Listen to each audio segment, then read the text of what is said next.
Welcome back. I'm Dr. Ellen Hendrickson. Every week, I'll help you meet life's challenges with evidence-based research, a sympathetic ear, and zero judgment.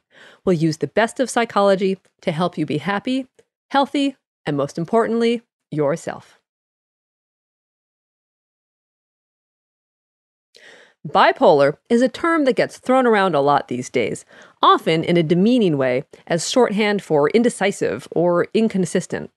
But true bipolar disorder, which used to be called manic depression, is quite distinct. So this week, we'll take a look at 7 signs of mania, the signature of bipolar disorder, by special request from listener Robin from Iowa. Individuals living with bipolar disorder often feel well and function just fine. But during an episode, their mood and behavior swings to the manic or the depressive end of the spectrum, each of which is drastically different than their usual self. During an episode, people living with bipolar disorder are most often depressed, but some time may be spent in a manic state, and it's this presence of mania that sets bipolar disorder apart from plain old depression. So how to recognize mania? Look for these 7 signs. Sign number 1 is euphoria. Now, we've all felt giddy at one time or another, an extra spring in your step, or just high on life. Now, amplify that, not just with a microphone, but through a stadium concert sound system. You are literally shouting from the rooftops. Sign number 2, grandiosity. Nothing is impossible for you. No one is better qualified. You're a genius. You're convinced your 3 a.m. scribblings will go down in history as on par with Shakespeare. You have the confidence of Kanye on steroids. Sign number 3 is impulsive decisions and bad judgment. So you might find yourself doing risky, impulsive things like buying a whole new wardrobe in one shopping trip, sinking all your money into a business scheme, trying to sleep with the local hockey team, or thinking it would be a good idea to jump from balcony to balcony in your apartment complex like Spider-Man. For example, one of my former patients, while manic, was driving home from the store and decided on a whim to keep on driving and move to Wyoming. On another occasion, he was so taken by a woman he met on a long flight that he proposed to her before the plane landed. Sign number 4 is you feel rested after no sleep or a couple hours sleep. You stay up all night to work on a project or roam around town. Sign number 5 is erasing thoughts and nonstop talking.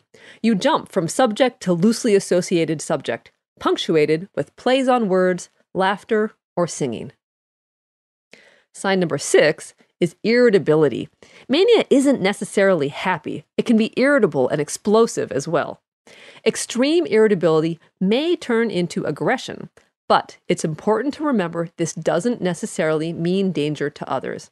In fact, a 2001 study in the prestigious journal The Lancet found that folks with mental illness are far more likely to be the victim of homicide or fatal accidents than the perpetrator.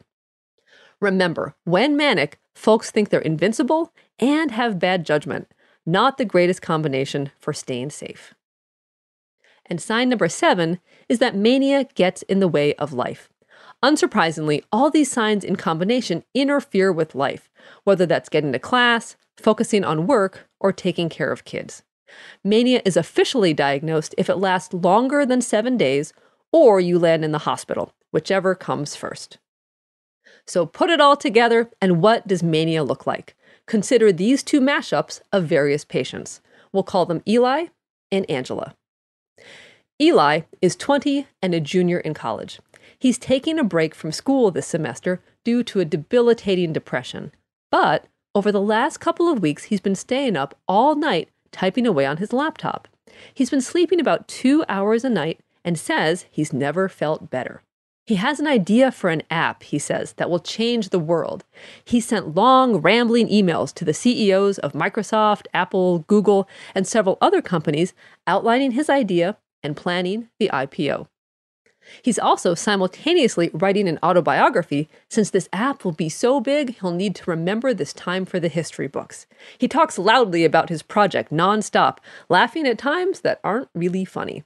And when his mom asks him to rest or expresses her concern, Eli gets angry and rambles loudly about how genius always starts young and is always misunderstood. So like Eli, more than 50% of cases make themselves known by age 25, often in the late teens or college years. But bipolar sometimes escapes diagnosis for years and is discovered later in life. Consider Angela. Angela is 42 and has a son. She's been married 4 times, twice to her son's father. She's been super social for the past week, chatting with everyone she sees, whether she knows them or not, and says she feels great with a capital G.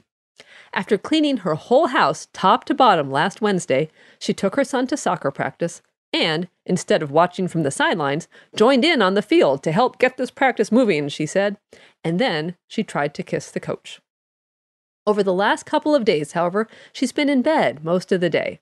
She has no energy and feels like a zombie, she says. She does manage to get up when her son comes home from school, but making dinner, if it happens, is exhausting. The depressive side of bipolar disorder, where we leave Angela, looks just like regular depression, called unipolar depression by mental health professionals. Bipolar disorder often gets misdiagnosed as unipolar depression because this is when folks seek help. But in people with a true bipolar diagnosis, medications for unipolar depression, ironically, can trigger a manic episode. And unfortunately, bipolar disorder gets misdiagnosed more often than not. In fact, a 2008 study out of Brown University found that 57% of adults diagnosed with bipolar disorder, that's more than half, turned out not to have the condition. So, if you or a loved one has been diagnosed, consider seeking a second opinion. And if bipolar disorder is your true diagnosis, have hope. Even though bipolar disorder isn't curable, it is treatable. And with celebrities from Demi Lovato to Catherine Zeta-Jones to Richard Dreyfuss coming forward with their own diagnoses, stigma is crumbling and hope is rising. If you learned something from this episode, let me know by signing up for the forthcoming Savvy Psychologist email newsletter. To be one of the first to get exclusive content delivered straight to your inbox, go to quickanddirtytips.com/newsletters to sign up. Thanks for listening. I'm Dr. Ellen Hendrickson. That's it for this week. Next week, we'll tackle how to develop thicker skin and handle your critics.